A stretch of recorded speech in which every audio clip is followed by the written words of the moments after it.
તો હું અત્યારે આવ્યો છું કોલેજ, અને મારી કોલેજની બાજુમાં એક બેંક છે, બેંક ઓફ બરોડા. તો ત્યાં મારું ખાતું ખોલાવેલું છે. તો હું એક દિવસ એન્ટ્રી પડાવવા ત્યાં ગયો 2 દિવસ પહેલાં, એટલે શનિવારે લગભગ ગયો હતો. તો એન્ટ્રીનું મશીન છે ને, એની અંદર મેં મારી પાસબુક નાખી, એન્ટ્રી થઈને બારી વહી આવી અને તરત પાછી અંદર જતી રહી. તો પછી જે પાસબુક છે એ બારી આવી જ નહીં. તો મારે અત્યારે ત્યાં પાસબુક અંદર લેવા જવાની છે, અને ત્યાં જે અત્યારે, કારણ કે બેંક આજે સોમવાર છે એટલે ખુલ્લી જશે, તો ત્યાં જઈએ અને અંદર મેનેજરને વાત કરીએ અને પાસબુક લઈ અને પાછા કોલેજ જઈએ, કારણ કે આજે લેક્ચર છે એટલે ત્યાં પણ જવાનું છે. તો આવડ્યા છે બેંક ઓફ બરોડા, જ્યાં મારી પાસબુક અંદર રહી ગઈ. હું અત્યારે આવ્યો છું જ્યાં મારી પાસબુક સલવાઈ ગઈ હતી ને અંદર, ત્યાં. તો જો આ મશીન આખું ખોલ્યું છે અને અંદર પાસબુક હમણાં એ જોઈ લઈશે કઈ જગ્યાએ છે એ, કારણ કે એ અંદર ચાવી લેવા ગયા છે, એના વગર એ અંદર હજી ખુલે નહીં. તો એ આવે પછી લઈને જતા રહીએ. તો ફાઇનલી આપણી પાસબુક છે એ મળી ગઈ છે. થોડાક એ કર્મચારી બેંકના મેનેજર સાથે થોડીક માથાકૂટ કરવી પડી, અને ત્યારબાદ તેણે મશીન ખોલી અને મારી પાસબુક આપી દીધી. તો હું આવ્યો છું કોલેજ, અને અમારે લોકોને થઈ ગઈ છે અત્યારે પ્રાર્થના ચાલુ. તો અમે લોકો જે જગ્યાએ હતા ત્યાં ને ત્યાં જ ઊભા રહ્યા. હું આવ્યો છું અત્યારે અમારા કોલેજના અત્યારે જે સ્પોર્ટ રૂમ છે ને એની અંદર, કારણ કે લેક્ચર ભરવા કરતાં તો અહીંયા લોકો બેસવા જ આવે. જુઓ તમે, આ બધા રમવા અને બેસવા જ આવે બધા અહીંયા. તો જો હું તમને ઓલો કહેતો ને કેમિસ્ટ્રીના પ્રેક્ટિકલમાં મેં તો એક છોકરાને હાથમાં કેમિકલ અડાડેલું. તો જો આ છે આ ભાઈબંધ. તો હું ગયો ક્લાસમાં, તો મને ખબર પડી કે અમારે લોકોને 11 થી 12ની વચ્ચેનો પહેલો લેક્ચર ફ્રી છે. તો અમે લોકોએ થોડાક ગપ્પા સપ્પા માર્યા, અને હવે હું નીકળી ગયો અમારા પ્રાર્થના હોલમાં, કારણ કે ત્યાં અમારે અત્યારે હાલતો હતો કાર્યક્રમ, કારણ કે એ લોકો આવ્યા હતા ઈસરોથી. એવામાં મારા ભાઈબંધ એક ક્વેશ્ચન પૂછ્યો સરને, અને સરે એને આન્સર આપ્યો ઇંગ્લિશમાં. તો મારા ભાઈબંધને કાંઈ ન સમજાણો, તો અમે લોકો ત્યારબાદ સભા છોડી અને જતા રહ્યા. આવ્યો છું અત્યારે ફિઝિકલ લેબમાં પ્રેક્ટિકલ કરવા માટે. તો આ અમારી પૂરી લેબ છે. કેમ છે મિત્રો બધા? પ્રેક્ટિકલ કરો હેરકા.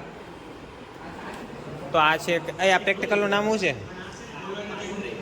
એવું છે, અમે કોઈ પતા નહીં.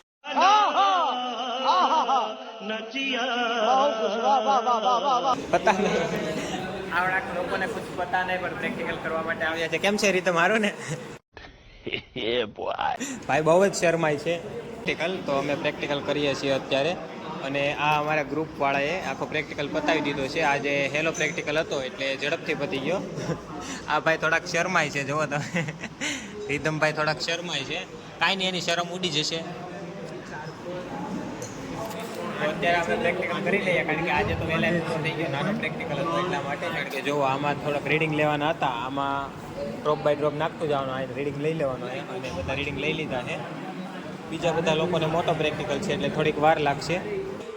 આ ચિંતનના લીધે આજે મને મેડમ બહુ જ ખીજાણા, કારણ કે એ મોટો આવ્યો અને મેડમને થોડોક સંભળાવતો હતો, અને મેં સાથે એપ્રોન નહોતું પહેરેલું, એટલે મેડમ મને ખૂબ જ ખીજાણા ચિંતનના લીધે. કાંઈ નહીં, ચાલો આપણો પ્રેક્ટિકલ પૂરો થઈ ગયો છે, અને હજી બીજો પ્રેક્ટિકલ કરવાનો હતો, પણ મેડમે ના પાડી દીધી, કારણ કે ફરિયાદમાં આવ્યાના લીધે. તો અત્યારે પ્રેક્ટિકલ પૂરો થઈ ગયો છે, અને મેડમ આજે ખીજાણા પણ ખૂબ જ, અને આજનો દિવસ જ ખરાબ છે, કારણ કે સવારથીના સર મને ખીજાય છે. આજે અત્યારે મેડમ પણ ખીજાણા, એપ્રોન પણ ભૂલી ગયો ઘરે. આજે દિવસ જ એવો છે. કાંઈ નહીં, એવું તો ચાલ્યા કરે. કાંઈ નહીં, ચાલો તો અત્યારે પ્રેક્ટિકલ પતી ગયો, અને થોડી વાર આપણે સ્પોર્ટ રૂમમાં રમીએ. અમારા સર ને એ બધા અહીંયા રમે છે, તો એની સાથે ટેબલ ટેનિસ રમીએ થોડી વાર, અને પછી આપણે ઘર બાજુ જઈએ. કેમ છે એલા પવન?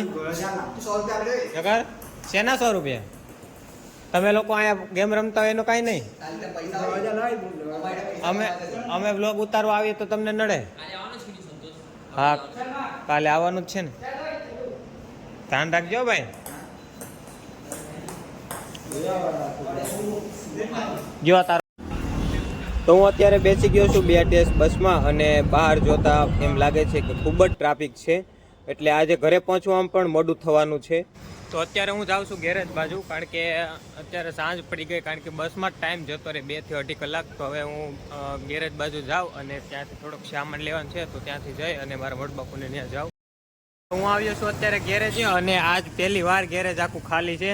કાટીપા બધી ગાડી રિપેરિંગ કરી નાખી અત્યારે. આ ટીપેન્દ્રએ દિને રાત મહેનત કરી અને આજ બધી જ ગાડીઓને બહાર કાઢી મૂકી. તો આજે છે આખું ગેરેજ ખાલી. આજે હવે થોડીક વાર અહીંયા બેસીએ અને પછી જઈએ પાછા આપણે મઠબાપુને ત્યાં. કારણ કે મારે BRTS બસમાં જ ટાઈમ જોતો રહે, કારણ કે હું ત્યાંથી 5:30 છૂટું અને બસને લગભગ ત્યાંથી આવવામાં લગભગ અડધી કલાક સ્ટેશને વહી જાય અને પછી કલાક 1.5 કલાકનો રસ્તો છે. એટલે મારે 2 કલાક તો ખાલી કોલેજથી ઘરે આવવામાં જતી રહે, રસ્તામાં જ ટાઈમ જતો રહે. અને સવારે 2 કલાક જતી રહે, એટલો ખાલી રસ્તા માટે ટાઈમ જોઈએ. શું પણ આપણે એ તો મેનેજ કરી લઈએ, ટાઈમ તો જોઈએ, કારણ કે બસમાં જવું હોય તો ટાઈમ તો કાઢીને જવો પડે. કારણ કે આપણી જેવા અનેક લોકો હોય જવાવાળા BRTSમાં, તો થોડુંક વહેલા જવું પડે. પણ કાંઈ નહીં, એ તો હમણાં હવે લાસ્ટ યર છે, નીકળી જશે. પછી તો આપણે બાઇક લઈ લઈશું, એટલે કાંઈ પ્રોબ્લેમ નહીં આવે. BRTSમાં તો આ 1 વર્ષ જવાનું છે હવે. તો કાંઈ નહીં, ચાલો તો હવે જઈએ મણબાપુને ત્યાં, અને ત્યાંથી પછી જવાનું છે હજી ઘરે.